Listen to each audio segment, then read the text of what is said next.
सरस्वती की पैदाइश। चेहरों पर से शराफत का नकाब उतर गया, इज्जत सरे बाजार पैरों तले रौंद दी गई। एक हंगामा उठा जिसे अक्ल शऊर ने दबाने की हर मुमकिन कोशिश की, मगर लड़के के बाप ने अपनी हैसियत का पता बड़े फख्र से दे दिया। हम कीचड़ में रहने वालों से रिश्तेदारी नहीं करते हैं। ये सुनते ही लड़की का बाप भी आपे से बाहर हुआ। हम कीचड़ नहीं हैं, बल्कि तुम और तुम्हारा खानदान कीचड़ है।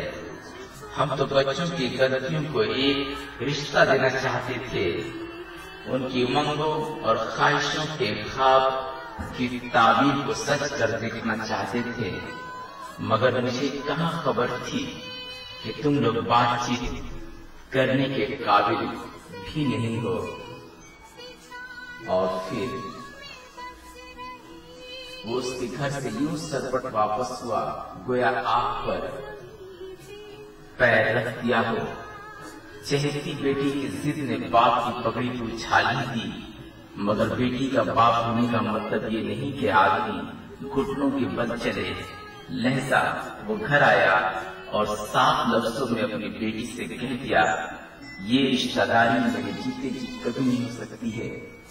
एक तो वो हमारी बरादरी के नहीं है, और दूसरा उनमें अल्हड़पन कूट कूट कर भरा हुआ है। मैं तुम्हारे लिए अपनी पसंद का बेहतर से बेहतर लड़का ढूंढ लाऊंगा। ये सुनते ही जीती जाती तस्वीर की आंखों का ख्वाब टूट कर बिखर गया, और उसकी मतलाशी निगाहें उस वीरान रास्ते पर मरकूज हो गई जहां से चलकर कोई अजनबी उसके दिल के दरवाजे तक आकर दस्तक देने वाला था, और उसे आगाह करने वाला था कि मोहब्बत की इंतहा क्या है और उसकी हकीकत क्या है। वो उस अजनबी का हय्युला अपनी आंखों के सामने देखती। सफेद घोड़े पर सवार आंधियों की तरह वो चला आ रहा है, एक फातिह की तरह, मगर आते आते रास्ते में गुम हो जाता है।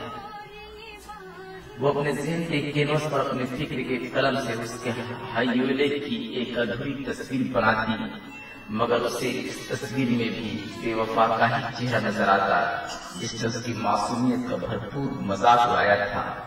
ये देखते ही वो चीखती और कैनवस पर बनी तस्वीर को रेजा रेजा कर देती।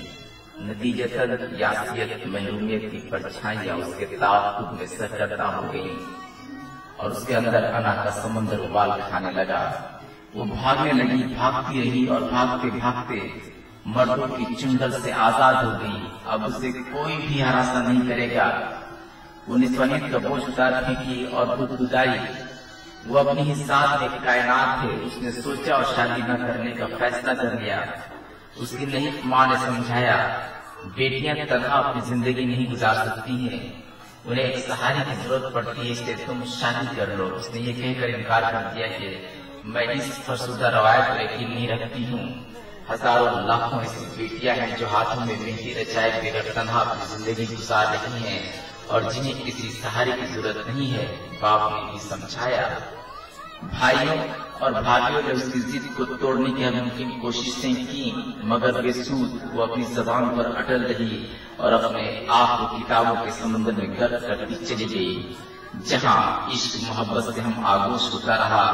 हुस्न निखरता गया, शबाब कागजों पर बिखरता गया, मगर वक्त की मध्यम रफ्तार ने उसे मजबूर कर दिया कि उस समंदर की गहराइयों से उबाल खाकर कमल के फूल की तरह उसकी सतह पर खिल उठे। और यही हुआ।